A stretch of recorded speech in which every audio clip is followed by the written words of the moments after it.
सफल उद्यमी होने में क्या गुण होने चाहिए? दूसरा, हम ये समझते हैं कि प्रगति का फल सिर्फ हम खाएं, हम किसी दूसरे के साथ ना बांटें, तो असल में हम प्रगति कर नहीं रहे होते, हम सिर्फ कंजूसी कर रहे होते हैं। जब हम अपने साथियों पर विश्वास करते हैं तो तेजी से आगे बढ़ते हैं, ये सबसे बड़ी बात है। कि इंसान टेक्निकली साउंड होता है लेकिन फिर भी वो बिजनेस करते वक्त फेल हो जाता है। और अगर उस रोल को समझे बिना, उस भूमिका को समझे बिना कोई आदमी सिर्फ तकनीकी ज्ञान के कारण बिजनेस खोलेगा तो ये पक्की बात मानिए कि वो बिजनेस फेल होगा ही होगा। कि जब हम बिना प्लान किए, बिना रिक्वायर्ड स्किल सेट जाने कोई बिजनेस शुरू कर दें तो उस बिजनेस में फेल होने के चांसेस ज्यादा हैं। नमस्कार, D5 चैनल हिंदी देख रहे दर्शकों का मैं वंदना स्वागत कर आज एक बार फिर हम जुड़े हुए हैं मोटिवेशनल कोच PK खुराना जी के साथ में। खुराना जी, आपका बहुत बहुत स्वागत है हमारे इस प्रोग्राम में। नमस्कार वंदना जी, धन्यवाद आपका इस इंट्रोडक्शन के लिए और बहुत बहुत शुक्रिया D5 हिंदी चैनल के दर्शकों का, जिनके प्रेम की वजह से हम हमेशा उनके रूबरू होते हैं आपके माध्यम से। खुराना जी, आप एक सफल उद्यमी हैं, तो आप सफल उद्यमी होने में क्या गुण होने चाहिए वो आप हमें बताएं। जी, आपने बहुत अच्छा सवाल पूछा, क्योंकि देश के विकास में, अर्थव्यवस्था में उद्यमी का, एंटरप्रेन्योर का बहुत बड़ा रोल है। सो मैं इस बारे में ज़रूर बात करना चाहूँगा। देखिए, ऐसा है, मैं एक मीडिया हाउस में डायरेक्टर मार्केटिंग था और वहाँ से जॉब छोड़ने के बाद मैंने अपना बिजनेस शुरू किया। इंसिडेंटली उसी मेरे एक और साथी ने भी जॉब छोड़ा और हम दोनों ने अपना अपना बिजनेस शुरू किया। मैंने जब बिजनेस शुरू किया तो मैंने कुछ ही समय के अंदर अपने साथ अपने असिस्टेंट जोड़ लिए, जबकि उनको ये लगा कि किसी और को सैलरी देने के बजाय जो काम वो खुद कर सकते हैं और बेहतर कर सकते हैं, किसी दूसरे से अच्छा कर सकते हैं, उस काम को वो खुद करेंगे तो बेहतर रहेगा। तो आप ये मानिए, मेरी प्रोग्रेस जो थी वो तुरंत शुरू हो गई, जबकि उनकी प्रोग्रेस बहुत डिलेड रही।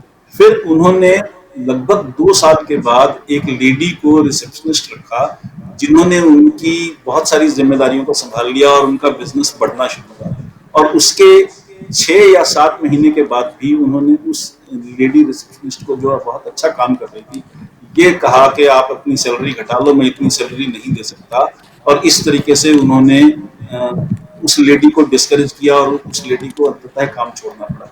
उसके बाद वो अगले 1 साल तक फिर उसी लेवल पे स्टक रहे जहां तक वो लेडी उनको ले गई थी, जबकि मेरा बिजनेस बढ़ता रहा। तो जब हम ये लालच करते हैं कि सारे काम हम खुद करें तो हम क्लर्क बन करके रह जाते हैं। एक तो नुकसान ये है। दूसरा, हम ये समझते हैं कि प्रगति का फल सिर्फ हम खाएं, हम किसी दूसरे के साथ ना बांटें, तो असल में हम प्रगति कर नहीं रहे होते, हम सिर्फ कंजूसी कर रहे होते हैं। तो सफल उद्यमी होने का जो गुण है, उसमें पहला मंत्र ये है कि आप टीम एकत्रित करें, गुणवान टीम एकत्रित करें और उनको एम्पावर करें, उनको स्वतंत्रता दें, उनको ये पूरी फ्रीडम दें कि वो अपने ढंग से, अपनी गति से अपनी काम को निपटा सकें। जब हम अपने साथियों पर विश्वास करते हैं तो तेजी से आगे बढ़ते हैं, ये सबसे बड़ी बात है। जब हम अपने साथियों को शक की निगाह से देखते हैं, बिना बात के उनको कंट्रोल करने की कोशिश करते हैं, तो हम उनके छोटे छोटे कामों में भी दखल देंगे और असल में अपना जो समय मैनेजरियल टाइम है उसको हम क्लरिकल टाइम में बर्बाद करेंगे। इसको बहुत से उद्यमी नहीं समझ पाते, इसी कारण से वो बहुत ज्यादा आगे बढ़ते हैं। कई बार ऐसा होता है कि इंसान टेक्निकली साउंड होता है लेकिन फिर भी वो बिजनेस करते वक्त फेल हो जाता है, तो इस बारे में आप क्या कहना चाहेंगे? देखिए वंदना जी, ये बड़ा अच्छा सवाल है, आपने ऐसा सवाल पूछा। बहुत बार आपने देखा होगा, एक बहुत अच्छा शेफ है जिसका खाना बहुत पसंद करते थे उसके रेस्टोरेंट में, और उसने उस रेस्टोरेंट का जॉब छोड़ करके अपना रेस्टोरेंट खोला। तो शेफ के रूप में उस शेफ की जिम्मेदारी सिर्फ अच्छा भोजन बनाना था, इससे ज्यादा कुछ नहीं। माल की प्रोक्योरमेंट कहाँ से हो, बाकी स्टाफ को मैनेज कैसे करें, रेस्टोरेंट की सफाई, साफ सफाई कैसे हो, कस्टमर्स को बुलाने के लिए प्रमोशंस क्या क्या करें। तो 10,000 अलग अलग मोर्चे होते हैं जिन पे एक उद्यमी काम करता है, जो कि शेफ की जिम्मेदारी से बाहर है। शेफ को उसका पता भी नहीं होता। और अगर उस रोल को समझे बिना, उस भूमिका को समझे बिना कोई आदमी सिर्फ तकनीकी ज्ञान के कारण बिजनेस खोलेगा तो ये पक्की बात मानिए कि वो बिजनेस फेल होगा ही होगा, उसका कोई बचने का तरीका नहीं है। इसलिए यह समझना जरूरी है कि जो लोग टेक्निकली साउंड हैं, जो अपने बिजनेस की तकनीकियों को समझते हैं, वो उसके मैनेजरियल इश्यूज को भी समझें, वो उसके एचआर इशू को भी समझें, वो उसकी प्रमोशनल टेक्निक्स को भी समझें, और उसके बाद अगर वो उद्यमी बने तो वो उद्यम के रूप में सक्सेसफुल होंगे।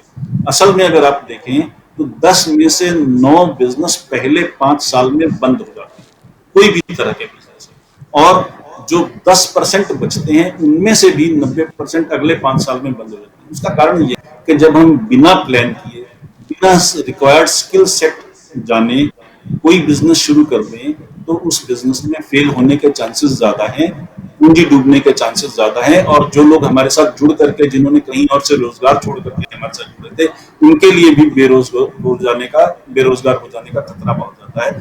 तो चीज यही है कि हम प्लान करके, सारे स्किल सेट्स को समझ करके, चैलेंजेस को समझ करके, और तब कोई काम शुरू करें तो फिर जरूर सफलता मिलेगी। खुराना जी, भारत में कई बिजनेस स्कूल हैं, जैसे कि आईआईएम है, आईआईटी वाले हैं, ये स्कूल्स हैं। तो यहाँ पे जो अध्यापक पढ़ाते हैं, वो अध्यापक खुद क्यों नहीं बिजनेस कर लेते? वो बिजनेस करना सिखा तो रहे हैं। बहुत बहुत बढ़िया सवाल है। ये लगभग वैसा ही है जैसे एक शेफ ने रेस्टोरेंट खोल लिया और उसके मैनेजरियल इश्यूज को नहीं समझा। तो थ्योरी में कोई चीज करना, किताब 20 साल पहले से लिखी हुई है, उसमें नया कोई अपडेशन नहीं हुई, और वो पूरी तरह से थ्योरी है।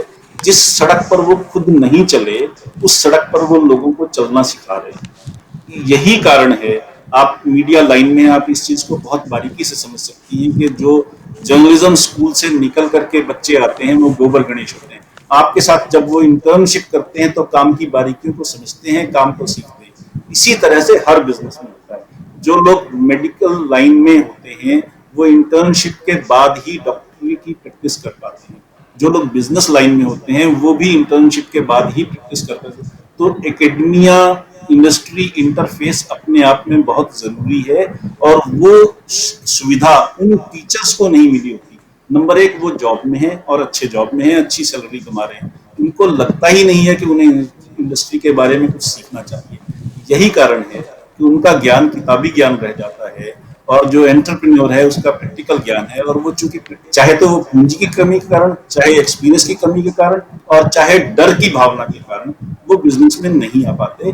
और यही कारण है, हालांकि मैं ये समझता हूँ कि बिजनेस स्कूल्स में ऐसे टीचर्स को ही रखा जाना चाहिए जो बिजनेस लाइन में खुद सक्सेसफुल हैं, जो बिजनेस की बारीकियों को समझते हैं, जो बिजनेस का एबीसी ही नहीं ZXYZ भी समझते हैं। तो ऐसे लोग प्रैक्टिकल शिक्षा देंगे, और वहां स्कूल से, कॉलेज से, यूनिवर्सिटी से निकलने वाले छात्र तुरंत सफल हो सकेंगे। उनको फर्दर ग्रूमिंग की जरूरत कम होगी। बिजनेस क्लास स्कूल की क्या अहमियत है, क्या भूमिका है? जी बिल्कुल, बहुत बड़ी भूमिका है। मैं आपको एक छोटी सी बात कहना चाहूंगा कि मान लीजिए पेप्सिको है, कोका कोला है, इसी तरह की गूगल है, इस तरह की जो बड़ी कंपनियां हैं, नंबर एक, उनके सीएसआर प्रोग्राम्स होते हैं जिसके कारण देश का विकास होता है। जहां जहां भी वो सीएसआर करते हैं, आप ये देखिए, बहुत बड़े बड़े उद्यमी लॉकडाउन के समय पर उन्होंने बहुत कुछ किया, सहायता दी, लंगर खोले, लोगों के लिए इंतजाम किए। अदरवाइज भी बाकी समय में भी, मान लीजिए एक गांव में अगर एक इंडस्ट्री खुल जाए तो आप देखेंगे वहां सड़क बननी शुरू हो जाएगी, वहां बैंक आने शुरू हो जाएंगे, वहां शॉपिंग सेंटर्स खुलने शुरू हो जाएंगे, क्योंकि वहां पर आबादी हो गई और उनके पास खर्च करने के लिए आय हो गई। तो जहां कहीं भी विकास होगा वो विकास उद्योगों के कारण तेजी से होगा। एक तो उसकी भूमिका ये है। दूसरी जो बड़ी बात है, जो मैंने बात शुरू करते हुए उदाहरण दिया कि अकेली पेप्सिको कंपनी को ही ले लें तो वो इतनी शक्तिशाली है कि अगर दुनिया में जो अर्थव्यवस्थाएं बड़ी हैं उनका हम लिस्ट बनाते हैं तो पहले 63 स्थानों पर देश आते हैं। जैसे अमेरिका आ गया, रूस आ गया, स्पेन आ गया, इंग्लैंड आ गया, वगैरह वगैरह। और 64वें स्थान से लेकर के 126वें स्थान तक ऐसी बड़ी कंपनियां आती हैं, और उसके बाद बाकी देश आते हैं। तो कई देश भी, पूरा देश मिलकर के भी एक ही कंपनी से छोटा है। वो उन कंपनियों की भूमिका है, इतने ज्यादा लोगों को वो रोजगार देती है, इतने ज्यादा लोगों को वो आगे बढ़ने का साहस देती है। इतने ज्यादा लोगों के लिए वो आय का प्रबंध करती हैं और उनमें काम करने वाले बहुत से लोग फर्दर फिर अपने व्यवसाय खोल लेते हैं, उनसे जुड़े हुए अलाइड व्यवसाय बहुत से हैं। तो डायरेक्ट और इनडायरेक्ट एम्प्लॉयमेंट उन बड़ी कंपनियों के कारण, देखिए सरकार खुद रोजगार बहुत लिमिटेड सीमित दे सकती है, जबकि कंपनियां बड़े रोजगार बन सकती हैं और लोगों को एंटर बना सकती हैं। आप उदाहरण लीजिए उबर का और ओला का।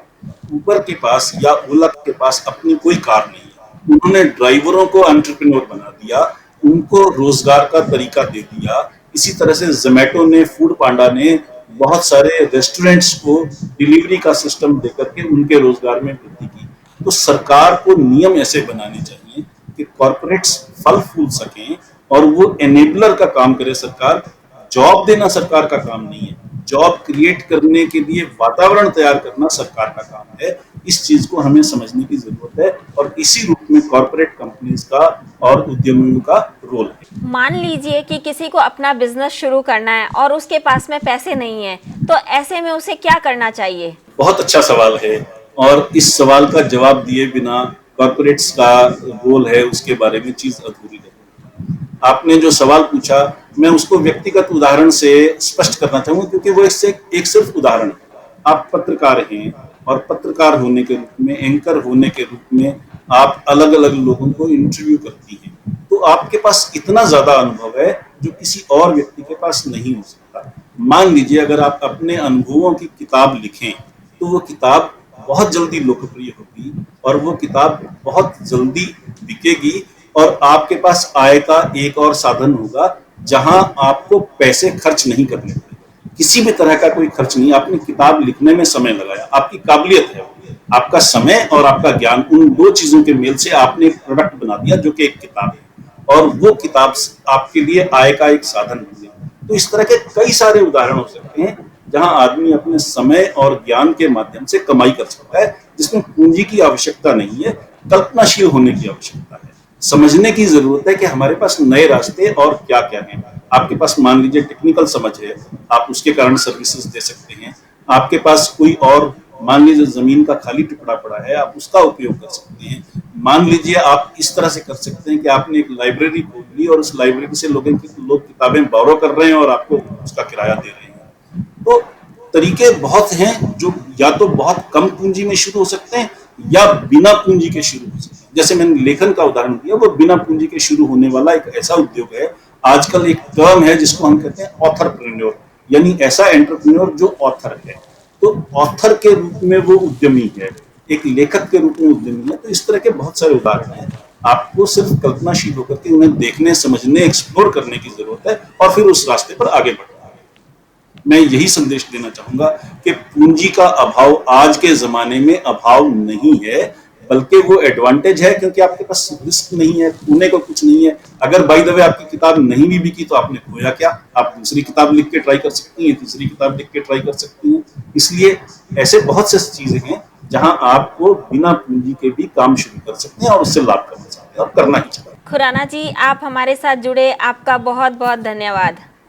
बहुत शुक्रिया वंदना जी, और फिर से धन्यवाद D5 हिंदी चैनल के दर्शकों का, जिनका प्यार हमें हमेशा मिलता है, मिलता रहेगा। इसी प्रार्थना के साथ दोबारा अगले एपिसोड में आपसे फिर मुलाकात होगी। तब तक के लिए नमस्कार।